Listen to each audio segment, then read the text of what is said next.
a lot of the freedom that God has given us access to, we have to choose it. Like, even when we were talking about a couple weeks ago, like, if I'm given the option of life or death, like, choose life. Right. And I feel like it's kind of the same principle. And our pride, if we're not careful, will have us make a decision that choose death. like Cain. And I love that you highlighted that, like, God truly gave him the opportunity.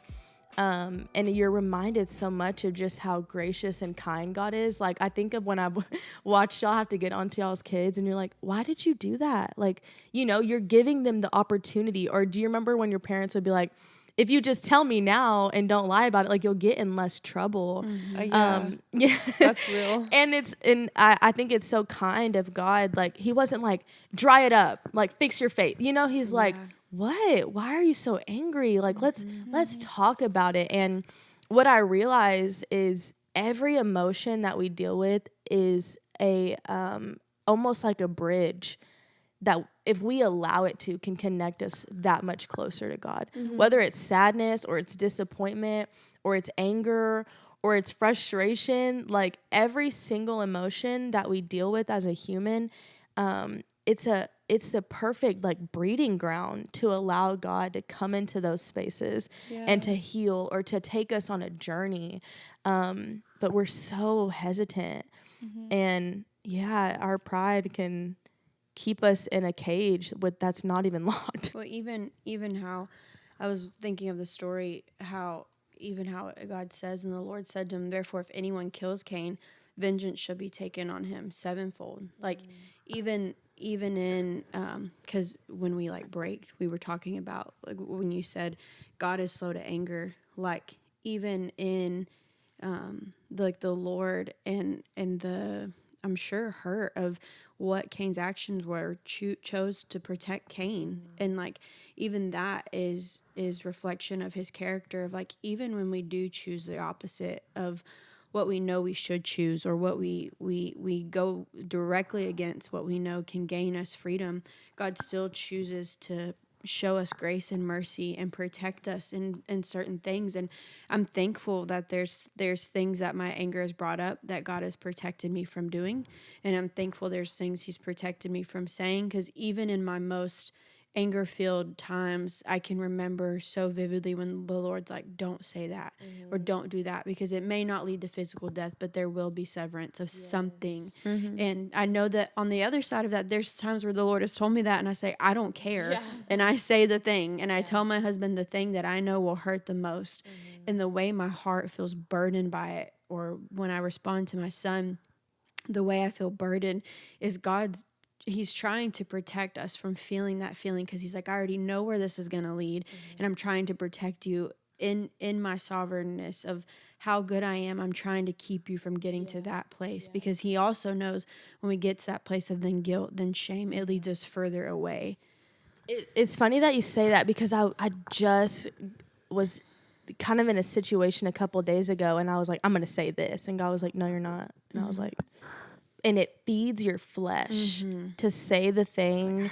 It's like, you want to say that. It's going to feel good to say that. Oof. And then when you do, and it made me think, like, probably about a year ago, Ashley and I had, we were upset with each other, but neither of us really knew the other was upset.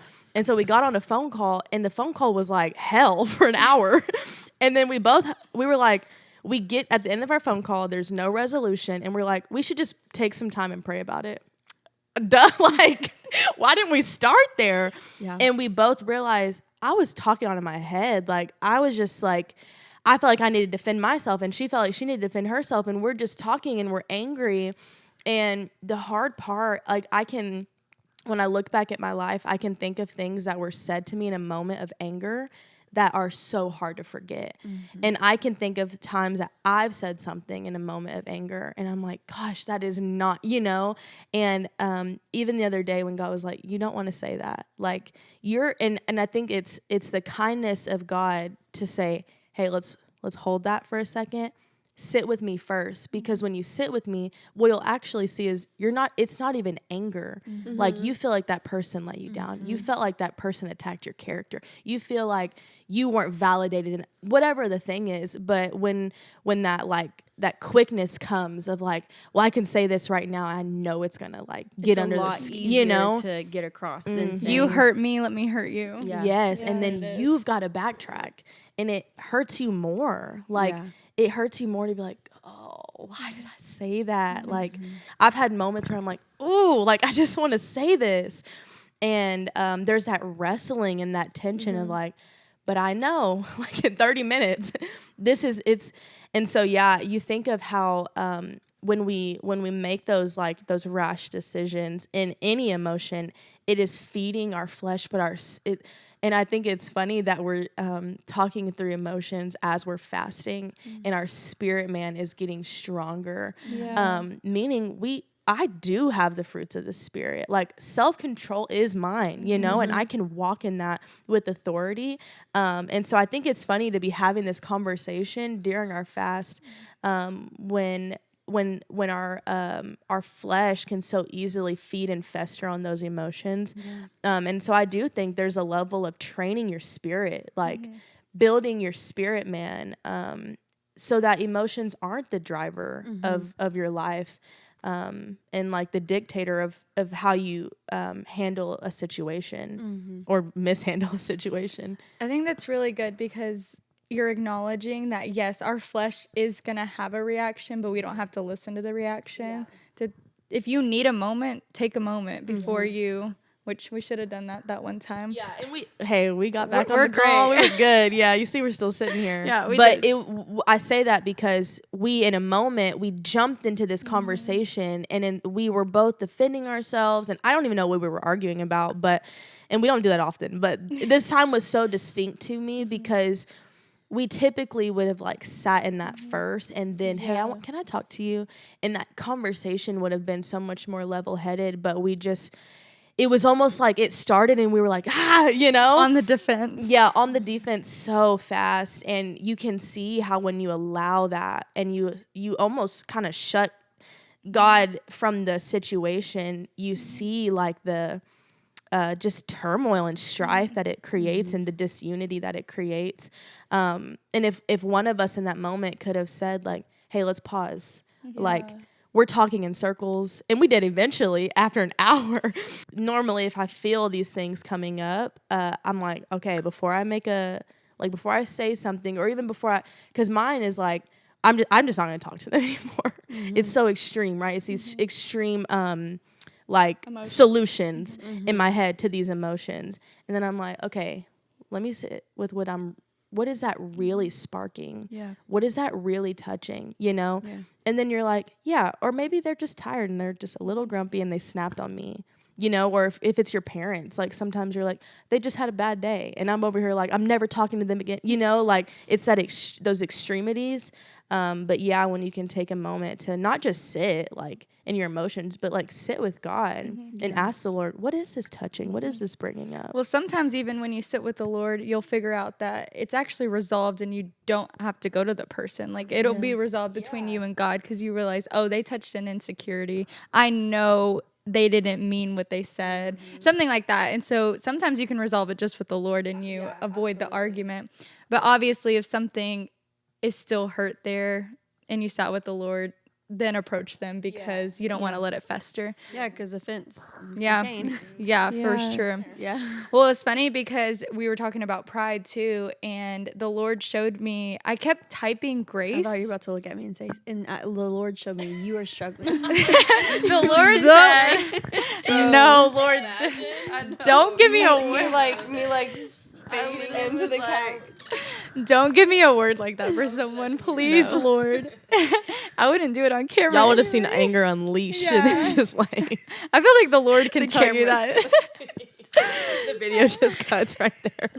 Bye. See you next episode. Yeah, There's no. Don't speak that. Okay, sorry. Life and death is in the power of the tongue. Yes, it is. Amen. Yeah, A praise million, God. billion. But he did show me pride, and I kept trying to say the word grace, and in my phone it kept correcting to grave. And I felt like the Lord was like, you could, because of this argument, you could give this person grace, or you can let it fester, and it can be the death of the relationship. Wow. And because I was in pride of like, they don't come up to me, I'm not going up to them. Don't we all? And in that moment, I was still like really heated in the anger. So I was not giving them grace at all. I was like, no, I'm so angry. I don't even want to talk to them. I don't even care if we talk right now. But when I sat with that of like, okay, I can give this person grace, or I can give this person the death of the relationship. Obviously, I don't want the death of the relationship.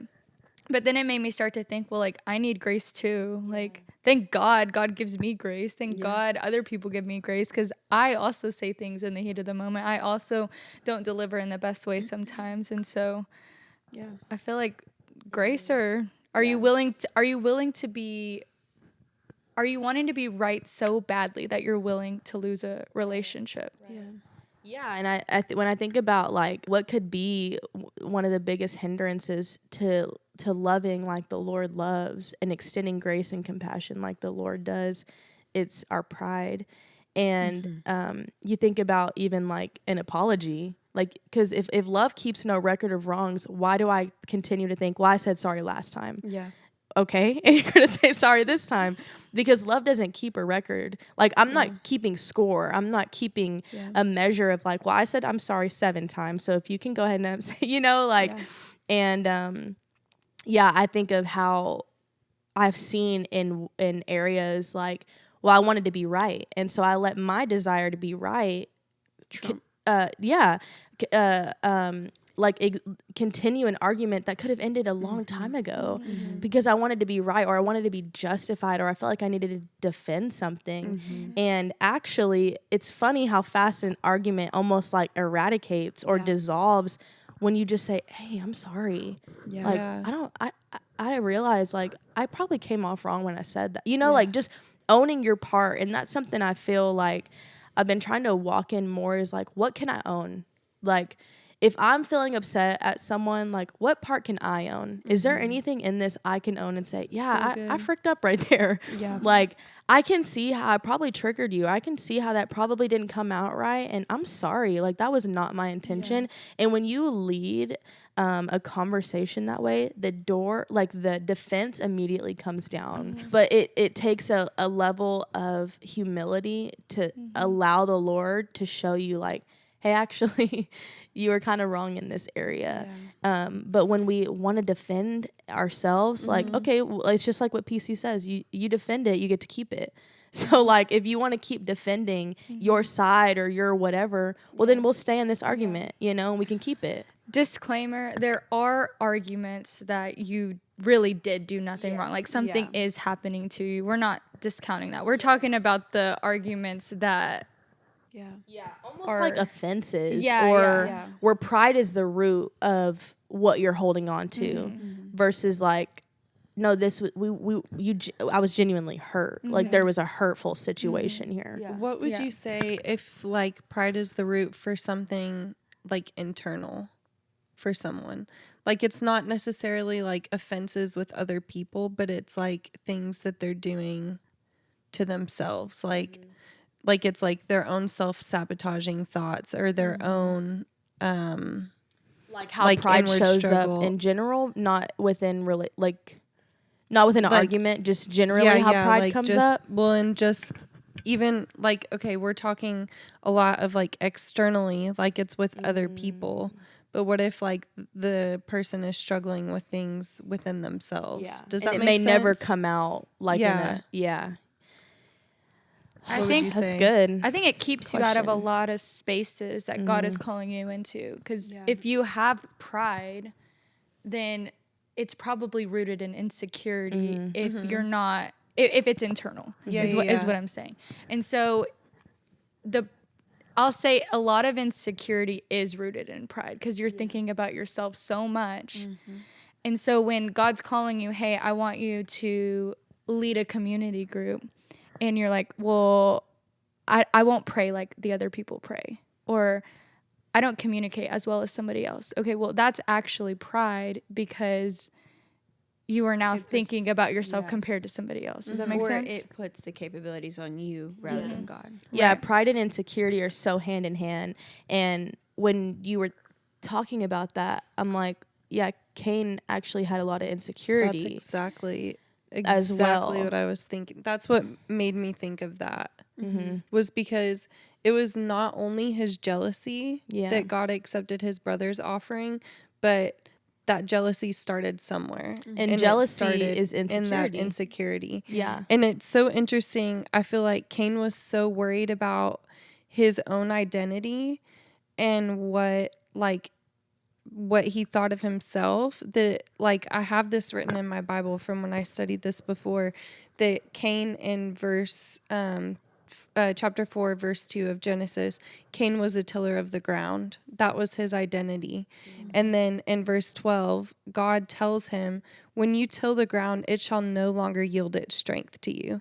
Like God took his identity after he killed his brother. He's like, this is who you were. You were a tiller of the ground, but now when you do it, nothing's gonna happen. And so it's like he was already so focused on his identity that after he killed his brother, all God could do was take his identity from him, because he was so wrapped up in his own insecurities. And I think that's fair to say. Insecurity strips you of your identity. And I think because when you think about jealousy, how I see it as pride is it's saying God is not sufficient enough to provide me with something, right? So like if I'm looking at Ciarra's life and I'm envious or I'm like coveting even her life, what I'm saying is I have a lack mentality within the kingdom.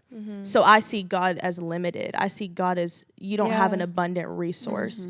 You can only give a blessing to her. You can't give it to me. You think of the other brother, right? When the prodigal son returns and the other brother's like, what the heck? I've been here all along. Okay, so now we're keeping score. Or like when the workers, when God gives the last one the most, they're like, we've been here. Yeah. And you're giving him the same wage as us. Like God reiterates like how that is our nature. Yes. Like the selfish. Well, you think of kids, right? Like, well, I want that, mine, like. Yeah. And I think when thinking back to your question, this internal pride or this insecurity, what's hard is you still need the humility. Even though it's internal, it's hard because I think sometimes people don't know that they're dealing with pride. I know there's been times in my life I don't see it as pride until I think it just comes with this openness of God, you can speak into any area of my life. And that's, I think, having a heart that is open unto the Lord, it allows you, because we always say, right, we don't have a 360 view of our lives. The people around us do more often, and God does. And I think when we close off areas of ourselves, I think that's where the blind spots come in, right? And so I think living with an open heart, I love how oftentimes Pastor Brian, he'll end a message and he'll say, like, in a moment of prayer, Holy Spirit, what are you speaking to me? And it's having that openness, right? Of like, okay, whatever you're about to say, like, I'm going to welcome it. And I think that I would say that's the first step of kind of walking out, dealing with pride or even insecurity, is having an open heart that is teachable enough to say, Lord, what do you want to say to me? Is there an area, is there a blind spot? Create in me a pure heart, oh God. Yes. Yeah. Yeah, like it's that we keep talking about, choosing this freedom. And sometimes it sucks to be like, God, point out the blind spots. But when you do, you allow the Lord to come in and take you on a process. And then I would also say, like, the areas that I've felt insecurity in, it's usually, like I was saying, a lack mindset of really what I believe about God. And so if I'm feeling insecure, or even what you believe about yourself. Yes, which in turn is what you believe about God. True. Like, I'm not good enough to receive that because it's based off of my works or my behavior. Yeah, when I think of the areas that I've dealt with the most insecurity, a lot of it has been like, almost feeling like, how did I miss it? Like, why am I watching everyone else get things that I've so desired for? And there's like that insecurity, or not competition, but comparison. And it's this feeling that God can't provide that for me. Yeah. So there's some belief that I've created about God because of like this narrative that I'm pushing about God because of what I'm experiencing. And a lot of that is internal. Like, you internalize those feelings and you sit in them. I'm not going to be like, you have my life, like, now you got to deal with that. But it's so much internal insecurity. And I think that's where you have to get back to, what do I know to be true about God? Which is then, in turn, what you know to be true about your situation, what you know to be true about yourself, what you know to be true of what he's speaking over your life. And when you can really cling to those things, then you have that understanding of, okay, I don't have to look to so-and-so's life or almost from a place of lack. Like, no, my God is an abundant God. My God is a God of blessings. My God is my provider, And so when you remember those things, like, you're training your spirit, like, to understand. I love how you always talk about, like, having a verse, right, that you're clinging to, and you're declaring that. I would say practically too, it's I think you said this in the last episode, but I just read it this week in a devotional, and it talked about worship, which is funny. Like, but it said, number 1, worship helps you remember who God is. And number 2, it reminds you who you are because you're worshiping God. Like, that's why we were created, right? Like, we're here to honor him and to bear his name. And so when you think of yourself in that light and you're thinking of God in the correct light, like, then all of this can be resolved. And so I would say, even for the person, if you're in a kind of situation like this, like, just praise him and remember, like, all the good things that he's already done, like, just that we talked about in the last episode, like, remembering the things that God has done. I love on the psalm that I was talking about earlier, it says that David's response to his feelings of depression and gloom was not to meditate on the problem, but he came against it by choosing to remember the good times. And I like that choosing is italicized, because just like you touched on earlier, you have to make a choice. And so, even for me, like today, I liked that you said it earlier. I had prayed a prayer this morning of something I'm seeking the Lord on, and I feel like he gave me the answer. And when I got to church, I didn't want to be there. I didn't want to worship. Like, as I was watching everybody, I was like, I'm glad they're having fun. I don't want to be here. And what God revealed to me is, you're not happy with the response that you asked me for. So you're shutting down and your heart's not actually open. I'm sitting here praying, God, give me wisdom. Like, let me know, let my heart. And God's like, but that's not actually what you want, because I'm giving you the answer and you're making a choice to then I hardened myself to his response to what I was seeking him in. And so, and I like that it goes on.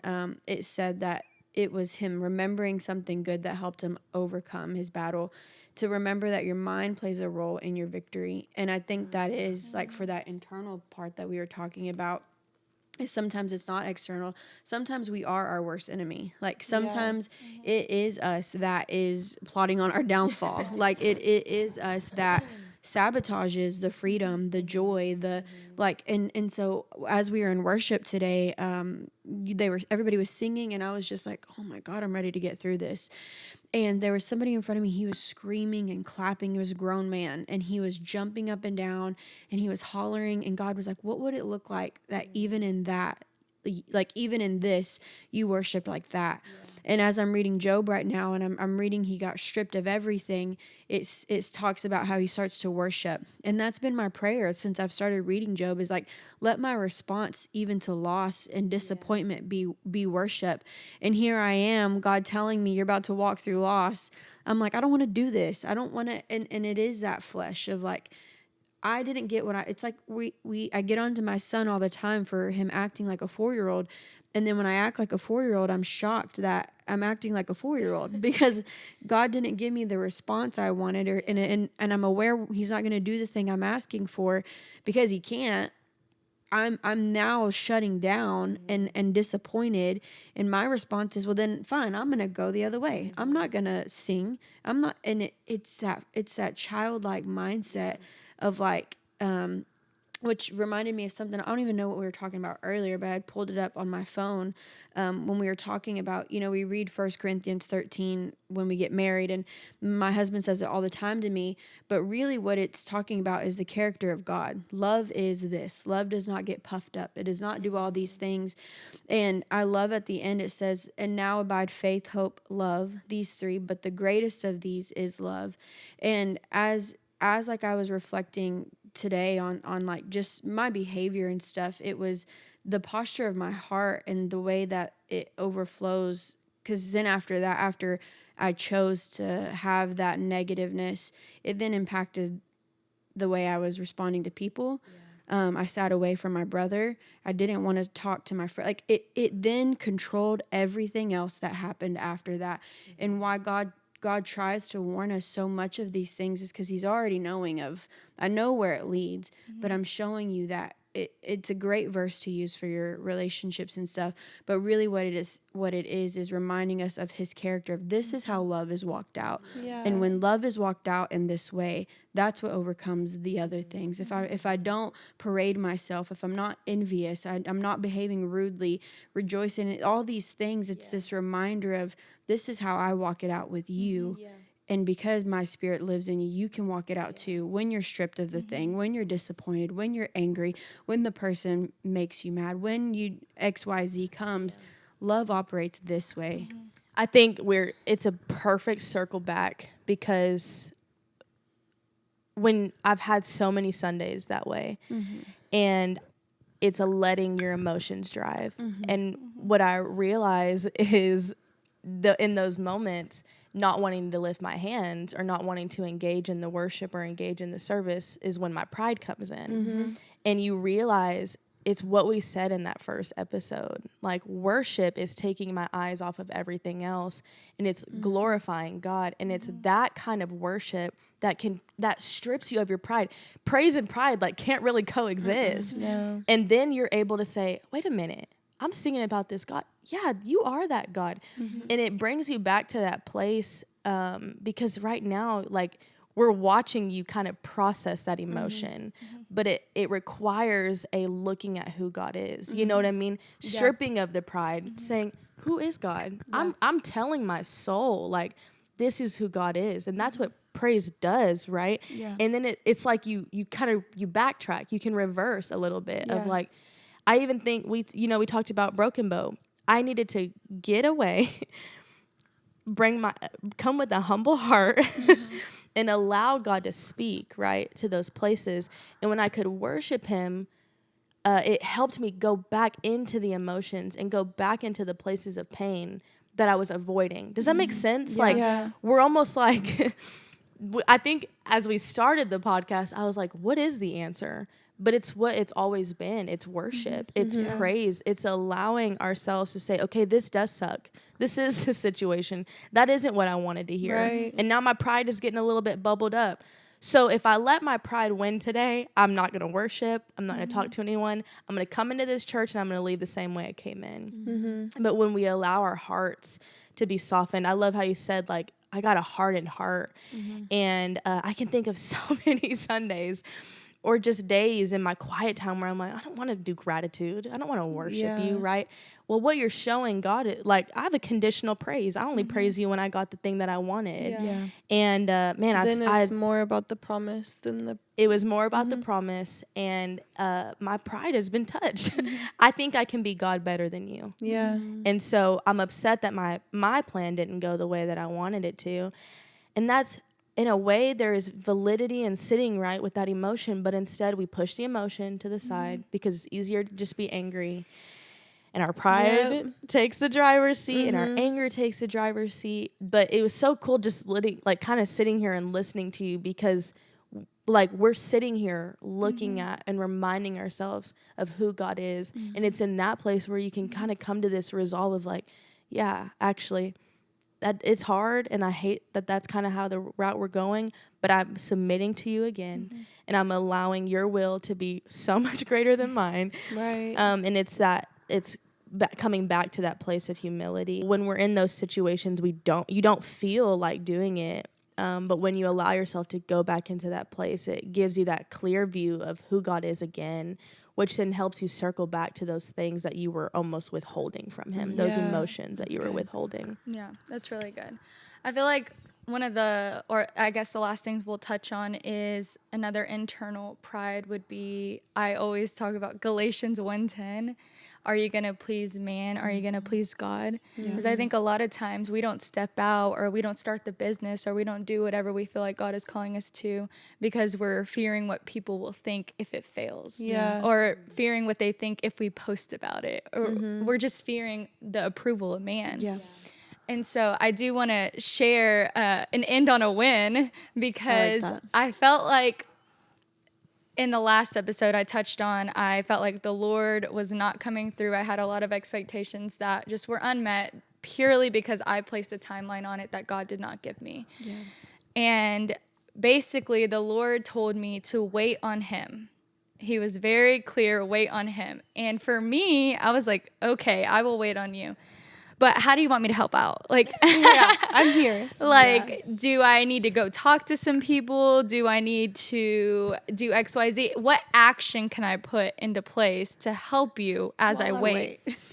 And he's like so waiting is the action. Yeah. And that was That's so... like if you go to the doctor's office and they tell you to sit in the waiting room and you're like, can I file some papers while I wait here?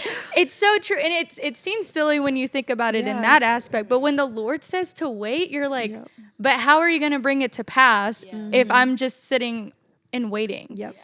And so, of course, I still interceded in prayer and was believing, but my action was to wait. And so months passed by, guys, months, and nothing happened. It was like, I would say 4 months of just nothing. Wait. And I was invited over to a dinner, and we were just having like a normal dinner with a friend group. And the person that was at the dinner started asking me a bunch of questions, and they also operate in the prophetic, so that's awesome that the Holy Spirit talks to them. But after our dinner, they were like, can we talk to you? I'm like, yeah, absolutely. And they started asking me questions about a project I'm working on. And it was the most bizarre thing, because this person had the key to unlock the door to my next step. And I'm telling you, when I did not ask them, I didn't bring the conversation up. It was so fluid, and they approached me. They talked to me. The Lord put it on their heart. And it was the most crazy thing, because talk about a divine encounter, a divine orchestrated appointment. Yeah. And that built my faith so much, because I was like, oh my gosh, like, you really did. I really didn't have to do anything. You said wait, and you came through. And the craziest thing is, after he unlocked the door for this thing to happen, then I had a dream confirming what this door was unlocking. And so I had so much peace about it. It gave me like such a new vision of where God was taking me. And I cannot tell you how foolish it looked to everyone else around me. Luckily, I have some people who believe in God-sized dreams, and so they were able to encourage me in the lows. But to the outside world, it definitely looks super foolish. And girl, you look a little delusional right now. Like, let's wash your face. Yeah. Let's be real. And so when I could see like a tangible thing happen in the natural of what I've been seeing in the spiritual, it just was like true evidence. Like, the faith is like, call what you don't see as you do, you know? Now faith is the substance of things hoped for, the evidence of things not seen. Now I'm able to show you some evidence of, oh, hey, what the Lord said back then that I was believing for, now it's actually coming to pass. Yep, that's and church. so people, I want a church Hey, I want to I was like, somebody why play she- an organ.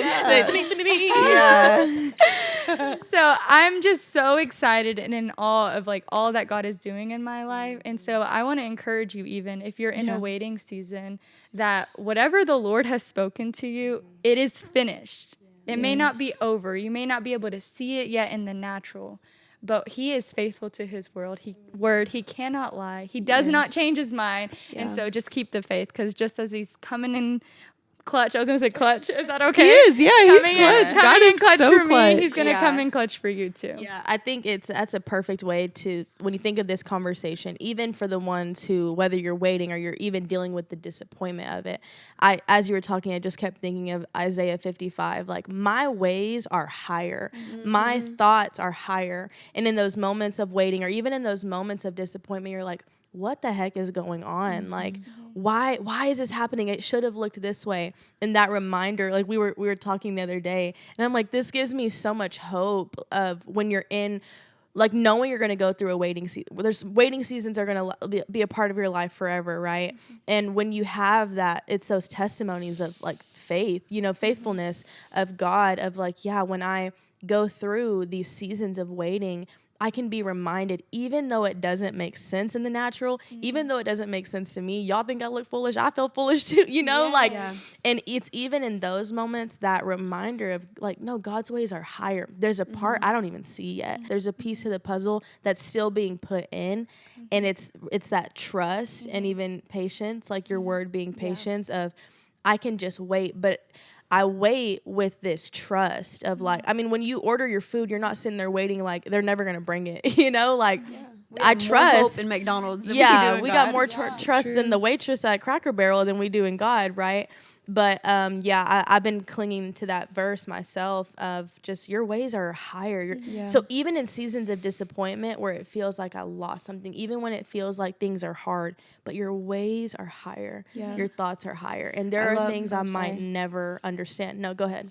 Well, as I'm going through Job, there's just this reiteration of, like, even as all of Job's friends are like saying, like, curse, even his wife, like, just curse God and like just give up now, because that's the easy thing, is to retract. And it keeps saying how his lips never like sin against God. And even then he's arguing with his friends, like, who am I to argue with the literal God that created the heaven and earth, that created the horizon? Like, that's so specific to say the same God that created the horizon also knows what I'm going through, why I'm going through it. And I love that we end the story of Job, and it says, and the Lord restored his fortunes when he prayed for his friends and gave Job twice as much as he had before.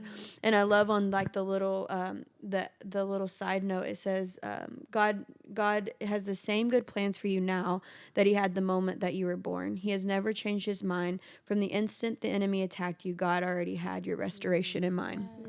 And I think sometimes we forget, in the midst of waiting, in the midst of hardship, in the midst of, when we're not on the highs of like the incredible things that God's doing, it's so easy for us to remember those moments that we've walked through, that God's done the miraculous or done the thing he said.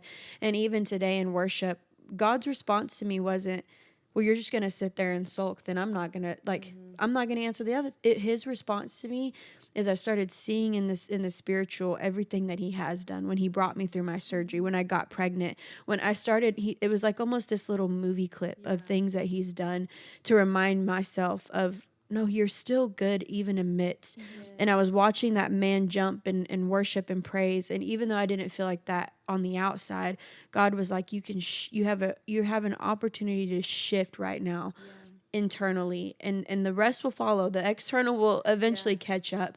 But even right now, like, from how I felt, even I told you when we left, I was like, I feel so much lighter and better.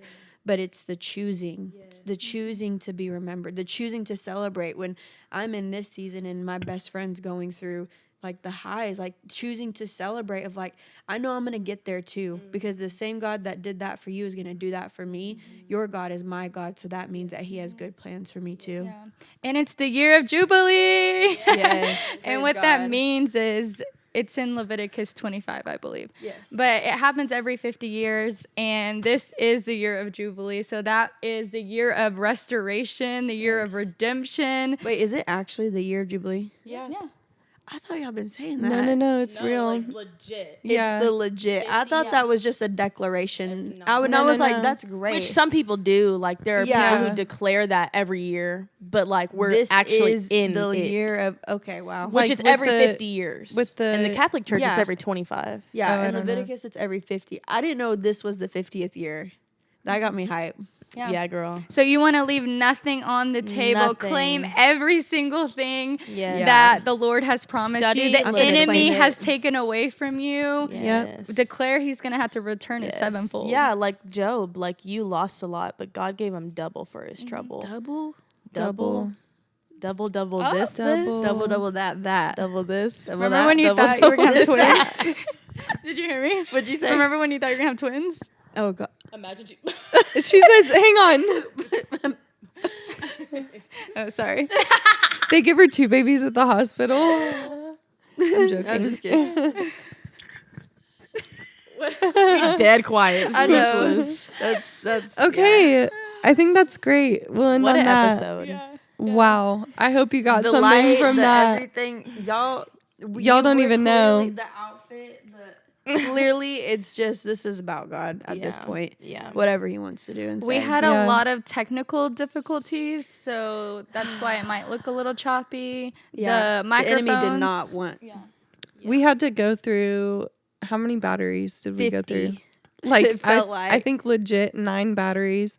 We ended up figuring out to plug it in.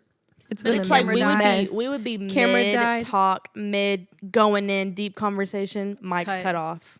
So sad. Camera So the died. enemy didn't want you to hear this. The enemy SD thought- card full. Yeah. The other one was like no card. Yeah, no card. Insecurity. Inadequate, like, in. Yeah. and we What know is we be happening? knowing technology a little bit. We didn't just start this yesterday, but The sun was up when we What is started. the sun was up. It's been 3 hours. We had lunch. It's time for dinner. Our stomachs are growling. Yeah. Anyway, We talked about everything under the sun. what are we Literally. going to talk about next time? We don't know. don't know. We don't know. We'll we ask still the don't know. Lord. But we This- do know this. We're releasing every 3 weeks this season. Yes. The Lord is giving us a little bit more time in between episodes He's giving us since grace. we're showing up unscripted. Just as we are. Yeah, so here we are. We're thankful you're on the journey with us. I feel like We I love need a y'all nap. guys. I need a We shower. love y'all. We We love, love you. y'all. We love Thank y'all. you thank you. Thanks. See you next next y'all time. next time. Next episode. Jeez. That was funny. That was funny.